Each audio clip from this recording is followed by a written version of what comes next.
All right, today I'm going to be talking about Genesis 2, and I'll read the section. It's verse 23, starts out. It says, "This is now bone of my bones and flesh of my flesh. She shall be called woman, for she was taken out of man. That is why a man leaves his father and mother and is united to his wife," and King James says cleaves into his wife, and they become one flesh. So, about a week ago, maybe a little more, I overheard a conversation in the grocery store. There was a fellow that was shopping, and there were two guys that were stocking the shelves. And the guy that was shopping said to the other two guys, "Yeah, we've been together 5 years now." But he said it with a little more, I guess, zeal than that. He says, "Yeah, we've been together for 5 years now." And he was clearly, there was a light in his eyes about it. He was sincerely grateful, and obviously so, and happy. And one of the other guys said, "Well, if you guys ever break up, I'm interested," which was kind of weird. But the other guy was pretty secure about it. He was like, he just kind of smiled or laughed. I can't remember which. And then the other fellow, who was a bit older, said, "Yeah, Susie and I don't remember what her real name was, have been together for 23 years now." And then he said something that really struck me. He said, "Something changes when you put a ring on it." And the other guy, the guy that had boasted of being together 5 years, kind of nodded his head. Yeah, he agreed. And I found myself the rest of the day thinking about that. Something changes when you put a ring on it. Thinking about marriage and divorce. Thinking about the institution of marriage itself, and wondering to what degree what that guy said might be true. And I had to admit that there are people that I'd known, or at least known of, who, they would move in together and be together for 5 or 10 years, get married, and then promptly be divorced within a year. And I probably had heard this sentiment expressed in different ways that this fellow had said before, but it really struck me this time. The one thing that's for sure is that commitment can't be the problem in and of itself. To vow a vow, to make a promise, and then keep it, it's at the core of integrity. It's at the core of what makes anything work, not just marriage. It's at the core of what makes business work. If you're a business person, it's the core of what makes a society work. At the core of what makes, a nation work. But people don't seem to be able to keep their commitments like they used to. And it's no different in marriage. And it's not just people who've decided to live together before they get married.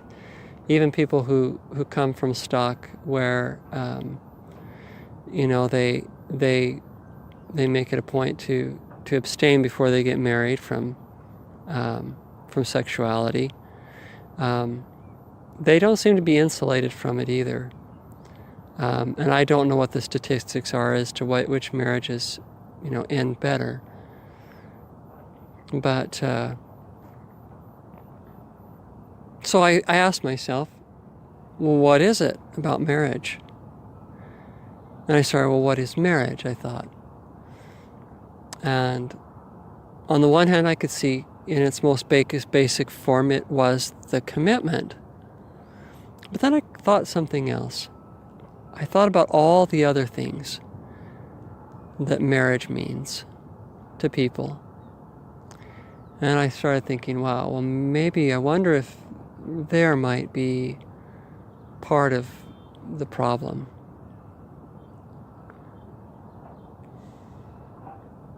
What does marriage mean? For one thing, I can see that a subtle difference may have really created part of the problem, and that is that we think of marriage as being a commitment, but whenever it goes from being something that, a commitment that you make, something that you are, to something that you expect, then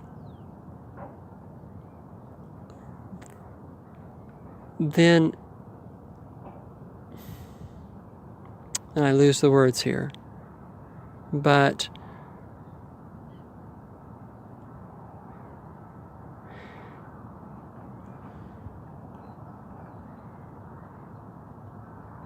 forgive the pause.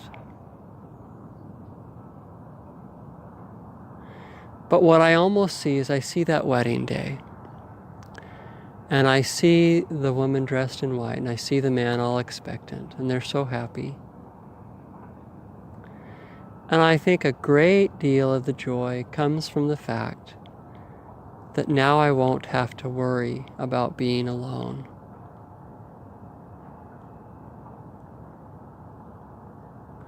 All of a sudden, there is, in the commitment of the other, there is a security. But marriage was never intended to be that. It was never intended to give one a sense of carnal security.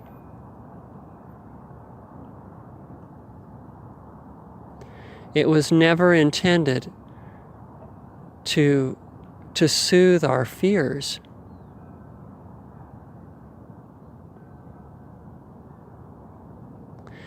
Just the opposite in a sense. Marriage, the uniting of one to the other, is all about the individual. You know, it has been viewed through all the history of the earth, not so much in the last while, but it's been viewed as a religious ceremony. It is deeply religious, and anything religious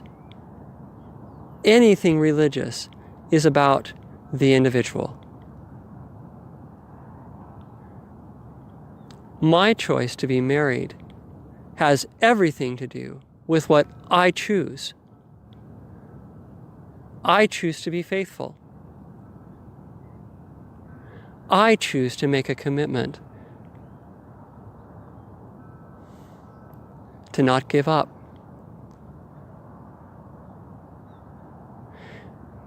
And this doesn't even mean that there isn't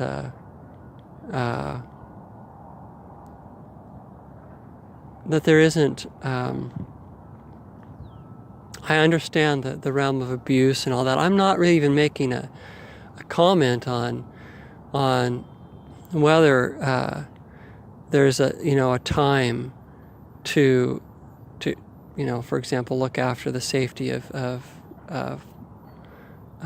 the children or whatever, because maybe there's an abusive. I'm not even really looking down that road or making a comment on divorce or anything like that. I'm looking more at what it means to make a commitment.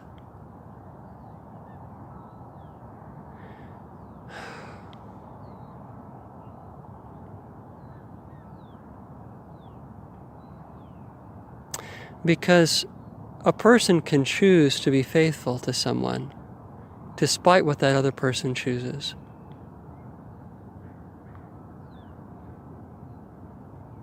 We so greatly fear making a mistake. I wonder if we should fear more not being true. There are those who take upon themselves to be nuns or monks, and they make a choice to be celibate for life. And that's a vow. And and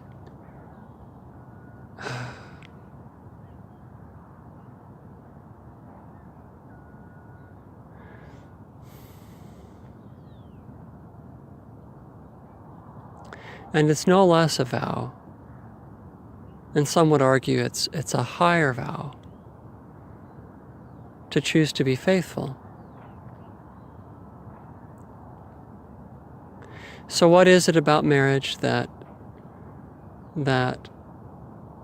tends to make it difficult?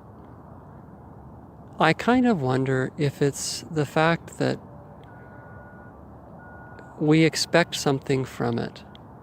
The thing I saw in these men, that I couldn't help, despite even the fact that I don't know that I agree with their arrangements,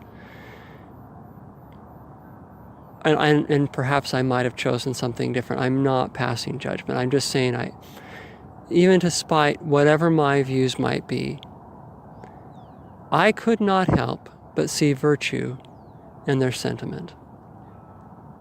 And I could not help but see virtue in something they seemed to acknowledge. And what they seemed to acknowledge was that this precious thing that they had found had to be maintained day by day, and that there were no promises. And they somehow seemed to acknowledge that the minute there were promises made, that there would somehow, taking out the element of the insecurity of not knowing, taking that away, and all of a sudden starting to believe, well, I can count on this person being here for me. They somehow knew that there was an evil in that. Through the history of the world, marriages, I think, stuck together. One reason, for sure, obviously, I think there's more moral times, but one reason, I think, was because, they desperately needed each other and there were such strong roles. But we live in a time where the roles have become muddied. And it's like, there's not the risk that if I leave tomorrow that I'm going to starve and die. Or that, the man needing the wife because he can't, take care of the children on his own, and etc. It's like, and outside of that, it's like we've kind of been brought down to this place where it's like, if we are going to have anything lasting, it's going to have to happen not because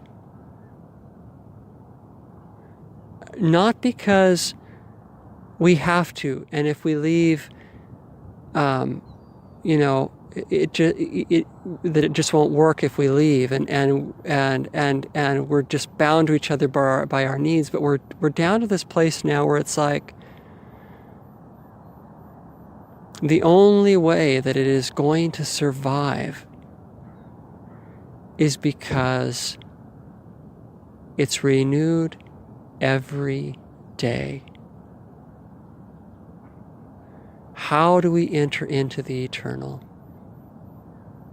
By abiding in the now. If a marriage is to last,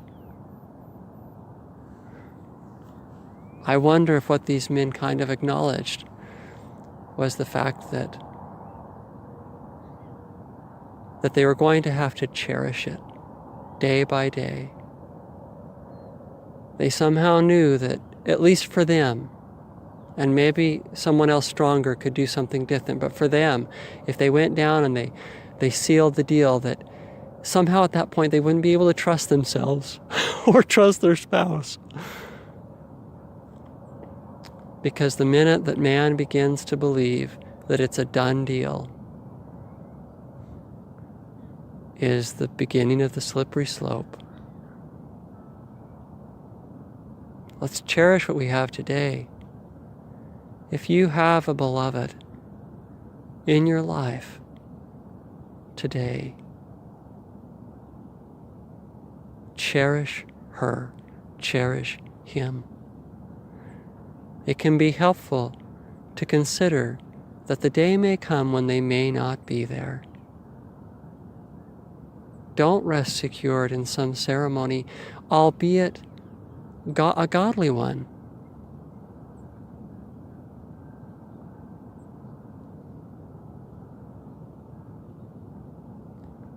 I don't think there's ever a day when we won't have to cleave to our beloved.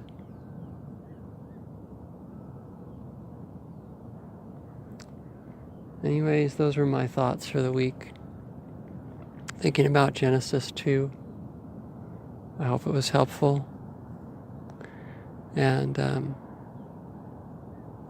God bless you all, my old friends that you know who you are, that that are the main reasons I'm putting this together. God bless you. I miss you all. And for those that I don't know that are listening to this, I pray that God will bless you in whatever your path may be. And we're all kind of walking this trackless path together, though alone. That's a strange way to put it, but I don't know. I'm kind of rambling now. This is the point where I should turn off the recording. So anyways, until next time, God bless.